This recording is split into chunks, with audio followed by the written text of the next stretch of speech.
করে দিবাকর শশধর যথা চায় দিবাকর হইবারে। চাঁদের সূর্য হওয়ার শখ হলো কেন? সূর্য থেকে আলো পায় জগত সংসার।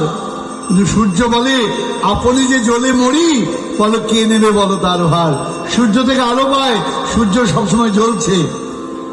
রাধারানী কৃষ্ণ বিরহে ব্যথা পান, তাই বিরহের আলোতেই জগৎ ব্যাপিত। সেদিন ভক্তমন্ডলী, নদীর বেগ যেই বিদ্যুতে পরিণত হয়, বলুন হয় কিনা? বাঁধ নির্মাণ করে জলবিদ্যুৎ তৈরি হয় কি করে? ওই নদীর বেগকে কাজে লাগিয়ে।